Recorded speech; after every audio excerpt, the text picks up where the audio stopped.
புரசைவாக்கத்தில் கோயில் மனை வாழ்வோரின் பிரச்சினைகளுக்கு தீர்வு காண கோரிக்கை முழக்கம்.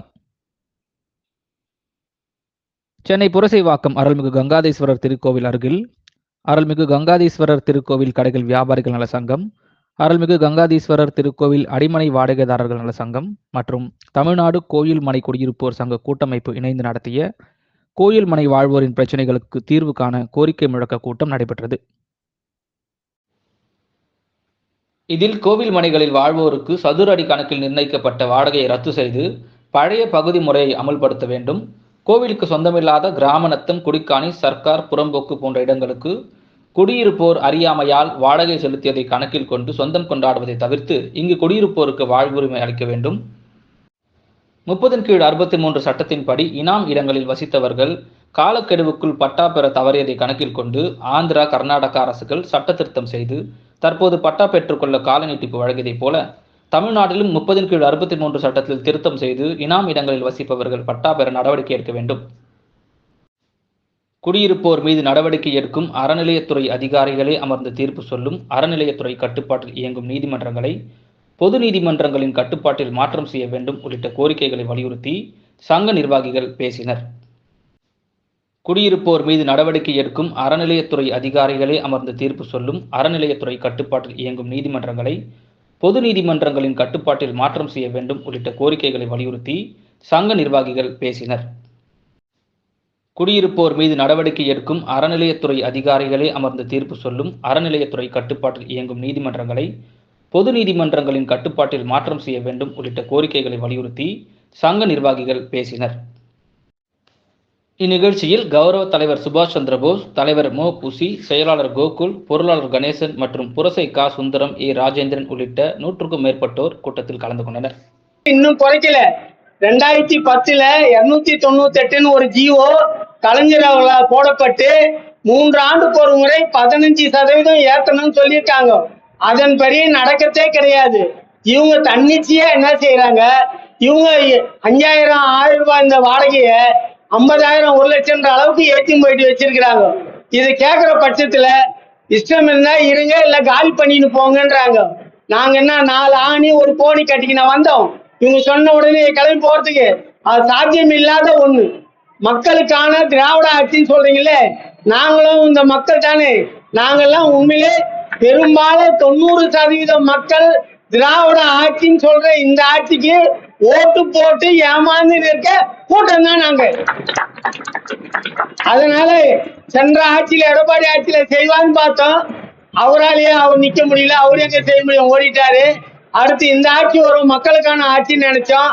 4 ஆண்டு காலமா ஆகுதே தவிர 4 தான் நவுதே தவிர இன்னும் இவங்க சொன்ன மாதிரி 200 ஜெயிப்பாங்க. ஆனா மக்களை பத்தி கவலைப்பட மாட்டாங்க.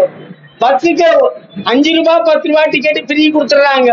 ஆனா எங்களுக்கு மட்டும் 1000 ரூபாய் வாடகை 10,000 20,000 ஏத்துறாங்க. அப்படி ஏற்றி அதுல கொடுக்கறதுல என்ன பிரதிபலன்? அந்த மக்களுக்கும் நன்மை செய்யணும், கோயில் இடத்துல வாங்குற மக்களுக்கும் வாழ்ற மக்களுக்கும் நன்மை செய்யணும். அது மட்டும் இல்லாத பெயர் மாத்தன்னு கேட்டா நம்ம வீட்டையே கோவிலுக்கு தானமா எழுதி கொடுங்கன்னு ஒரு 131 ஒரு ஜீவோ இருக்குது. அதை இந்நாள் வரைக்கும் ரத்து செய்யவே இல்லை. அது மட்டும் இல்லாத இவங்களே வாடகை உயர்த்தி போட்டுவாங்க. 2014 25,000 ரூபாய் வாடகை அரை கிரவுண்டுக்குன்னு போட்டுட்டு இது பல லட்சம் ரூபாய் பாக்கி நீ காலி பண்றியான்னு சொல்லிட்டு 78 கேஸ் போட்டு நீ ஆக்கிரமிப்பாளர்னு வாங்க. முறைப்படி வாடகை கட்டி முறைப்படி அவங்க அளந்து கொடுத்த வீட்டுல நாங்க முறைப்படி வீடு பிளான் வாங்கி பல வீடு கட்டப்பட்டு வந்து வாடகை செலுத்தி வந்து எங்களை எல்பேர் ஆக்கிரமிப்பாளர்னு சொல்றது எந்த விதத்துல நியாயம் தெரியல. இந்த ஆட்சி இன்னைய வரைக்கும் நல்லது செய்ய நம்புறோம். நீங்க கொடுத்த வாக்குறுதிய நம்ம அறநிலையத்துறை மந்திரி அவர்கள் கொடுத்த வாக்குறுதிய எங்க மாநாட்டுக்கு வந்து தெரிவிச்சாரு. கண்டிப்பாக இது முதல்வர் கவனத்துக்கு உள்ளது. நாங்க கண்டிப்பா செய்யறோம். நீங்க 3 மாதத்திலே எங்களுக்கு நன்றி அறிவிப்பு கூட்டம் இதை விட பிரம்மாண்டமா செய்வீங்கன்னு சொன்னாரு. ஆனா எங்க பேச்செல்லாம் தண்ணியில எழுதின பேச்சா போச்சு. அந்த நிலைமை மாறணும்னா தயவு செய்து எங்க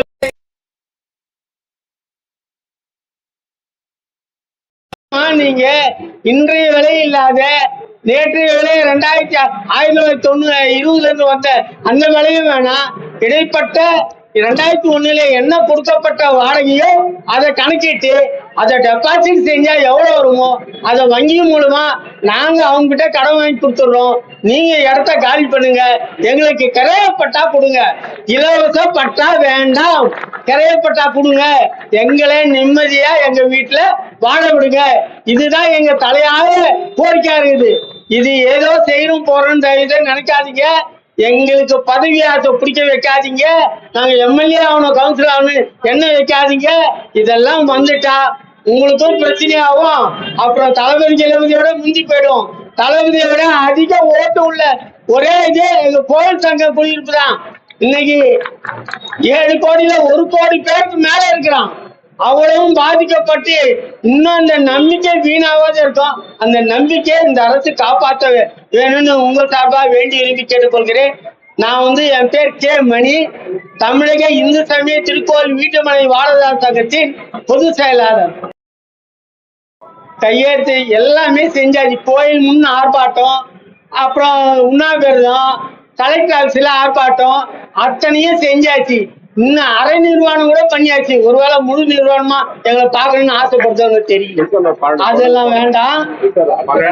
இன்னும் இப்பயும் நம்பிக்கை இருக்குது.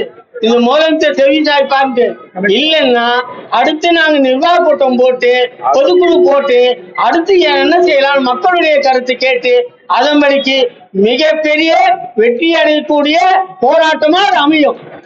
கிராம நத்தங்க இப்ப கலெக்டர் ஆபீஸ்ல மனு கொடுத்தோம்னா இவங்க என்ன செய்ய ரயத்துவாரின்றாங்க. கிராம நத்தம் ரயத்துவாரி ரெண்டுக்குமே குடியுரிமை உள்ளவங்களுக்கு தான் பாத்தியம் உண்டு. அது எவ்வளவு மனு எழுதினாலும் அது பஜ்ஜி கடைக்கு போகுதே தவிர அது உண்மையான நடவடிக்கை இருக்க இந்த அரசு தவறுது. இதைதான் நாங்க வலியுறுத்தி இருக்கிறோம். நாங்க இன்னும் கிரைய விலைக்கு தான் கேட்கிறோம், இலவசமா கேட்கவே இல்லை. ஆதார் கார்டை ரேஷன் கார்டுல அன்னைக்கு சொன்னாங்க, ஆதார் கார்டை வாக்கடியில அன்னைக்கு சொன்னாங்க. அரசு எங்களை மட்டும் அவங்களோட இணைக்க மாட்டேன்றாங்க. ஏன்னே தெரியல. இணைப்புன்னா எங்களை பார்த்தாவே கஷ்டமா இருக்குது. கலெக்டர் ஆபீஸ்லயே ஒப்படைச்சிருவோம். எங்களுக்கு அந்த ஓட்டு எடுப்பே எங்களுக்கு தேவையில்லை. இந்த மாதிரி அரசாங்கத்தை செவிசாய்க்கணுன்றதுக்காக எங்களுடைய கோரிக்கையை நாங்க வச்சிருக்கிறோம். இதுதான் எங்களுடைய கடைசி ஆயுதம். வாழ்வாதாரத்தை எங்களை காப்பாற்றுறதுக்கு தமிழக அரசே காப்பாற்று கேட்டுக்கொள்கிறோம். நன்றி, வணக்கம்.